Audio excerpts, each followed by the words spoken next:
I'm still a little sick from that Ubisoft video that I unfortunately had to make a couple days ago. Now, with the holidays just passing, first of all, I bid a Merry Christmas if you celebrate Christmas, and I hope that Hanukkah is treating you well if you are currently in the celebration of Hanukkah. And if you don't celebrate anything, I hope you had a nice day off, because pretty much everything in America is closed on Christmas. Unless you work at a Chinese restaurant, then, it's probably just a normal, probably busier day than normal for you, so I apologize. But with the holidays, I started to think about not just this year as a whole, because this year is already almost over, which is insane. I started thinking about years prior, and I started to think about games, because games used to be a major part of my Christmas, probably like yours too. Now, as I've gotten older, as I've made my own income, as I've opened credit cards upon credit cards, games have become a lot more accessible for me. But back in the day, Christmas was kind of the only time I really got to experience new games. Luckily for me, there was one game back in 2014, I believe,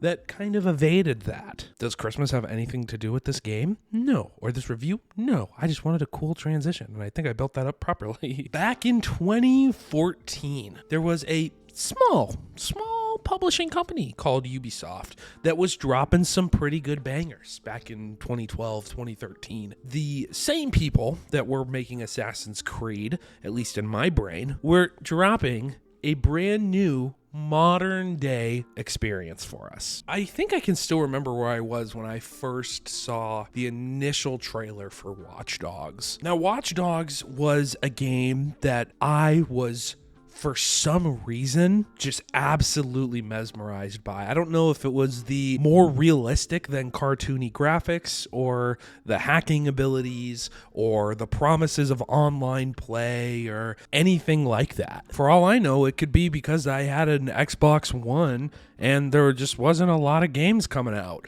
and Watch Dogs looked sick. For one thing, though, it was definitely Aiden Pierce and what looked like a insanely good story. Now, Watch Dogs and trailers have a convoluted history that I'm not going to really dive into, because that's not really the purpose of this video, and there are tons of insanely good videos about video game trailers and how they've lied to us over the years, and Watch Dogs was definitely in that category. However, for me as a kid, I didn't have access to news outlets or trailers in terms of video games. What I had was the GameStop magazine that we would just get for like a monthly subscription, or I think it was a yearly subscription of like $15 or something super crazy like that when I was a kid. And you would get these magazines every month or so, and they would always highlight up and coming games. And I vividly, and I don't know if it's real, I'll try to find it, I feel like I vividly remember getting one of these magazines that had something dedicated to Watch Dogs in it, and I just absolutely needed it. Let's see, how old was I in 2014? That was 10 years ago?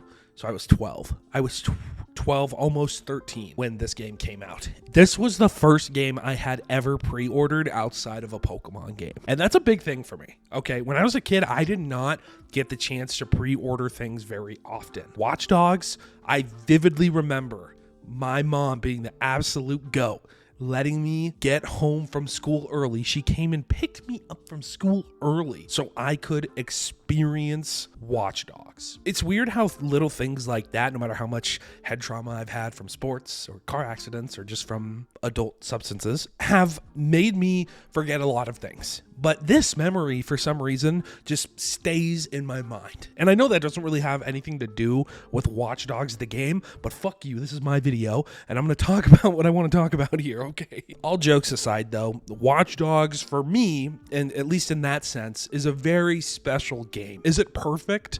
No, not at all. But for some reason, I feel like a lot of people don't remember the game fondly. And I understand why. Again, there are a lot of things that people have argued that are wrong with the game. There's story aspects maybe they don't like. There's gameplay aspects that they don't really like. There's a lot of things about this game that they just choose to not remember fondly about. And, everybody is entitled to their own opinion. That's why in this video, my opinion is that those people are wrong, because Watch Dogs is awesome, and I love this game. I recently went back and I just replayed like the first mission of the game because I feel like the first mission of the game in the sports arena, when you turn the lights off and then you get in the getaway, it's just such a good opening mission for a game. And it just brought me back to all the memories. This isn't a game that I've forgotten. I remember all of the twists, which is why I didn't feel the need to go back and fully replay the game. I've done that with so many games this year. Frankly, I'm actually pretty tired, but I feel like this game was just felt so real to me. The world felt real. Everything felt natural. The hacking felt like very realistic. Even going back and playing it now, as I was playing it, I was like, I could see a lot of these things being real hacking tools, especially in 2024. Like, I would not be surprised if we have people running around on the planet that we just don't know about who steal things and are criminals like Aiden Pierce. Like, they're just able to flip the lights when they're driving by them. They're able to turn on and off the little things in the floor to crush cars, things like that. I wouldn't be surprised if those are real hacking tools. Again, I'm a dummy, so I don't really know how hacking works outside of like very basic things. Now, I feel like I remember this game being built up as the modern day Assassin's Creed that so many of us older Assassin's Creed fans always really wanted. Now, I'm someone who will probably always enjoy Assassin's Creed. I don't think you could ever really deter me from the franchise. I mean, Ubisoft has definitely tried over the years, that's for sure. But I feel like this was the closest we'll ever get to having a Watch Dogs set in a modern time frame. Because having Watch Dogs, what the fuck? Is that what I just said? Did I really just say that? Having an Assassin's Creed game. Now, Assassin's Creed back in the day, you used to have this character named Desmond who was intertwined with Ezio's story, with Altair. I hope that's how you say it, his story, and he was like the main character, and you would play him and do parkour stuff and assassin stuff in modern time, and he never got like a fully dedicated game to that, and that's totally fine. Watch Dogs to me was that opportunity. Kind of fumbled it with that, but that's not really what the game was also really setting out to be, so I get it. I think that one of the things that I remember not so fondly about this game is how sometimes it just felt like it was too big. That's okay sometimes, if you're going for a huge game, especially in the genre that Watch Dogs kind of falls into, kind of like a GTA type of game, sometimes that's okay. But a game like this, it really isn't, and I feel like they could have done more to really focus in on the narrative, and they could have done a little more visually, because I do remember them promising a lot of visual things that just weren't really happening. And obviously, Aiden Pierce, he's kind of just like a cosmetic selling character. Like there's a lot there to unpack that just never really gets unpacked. Like, he's a deep character that just never really gets unveiled that much, and that sucks because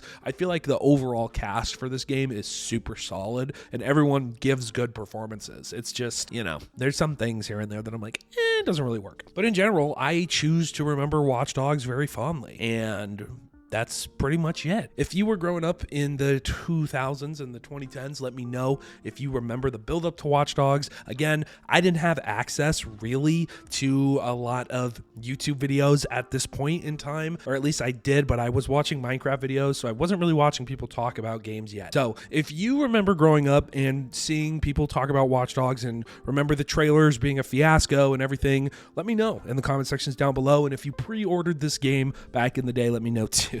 I would also love to hear if we got anything for those pre-orders. I don't remember. I think we got in-game stuff, but I feel like that was before companies switched from not giving you like hardware items, like a map or something. I don't know. But yeah, if you're bored and you want to play a pretty, like, I don't want to say middle of the pack game, but a game that's like a solid 7 or 8, then you can probably find Watch Dogs for pretty cheap. I know I have it on Steam and the Epic Game Store. Don't know how I have it on Steam. I got it from the Epic Game Store when they were giving it away for free. So just, there's tons of ways that you could probably get this game for really, really cheap. And yeah, I hope you guys have a fantastic rest of 2024. You will probably hear from me a couple more times before 2025. But since we have a lot of people who come and go from the channel, thank you so much for watching. It has been a great year. I hope you had a great year as well, and I will see you guys in the next video. Peace out.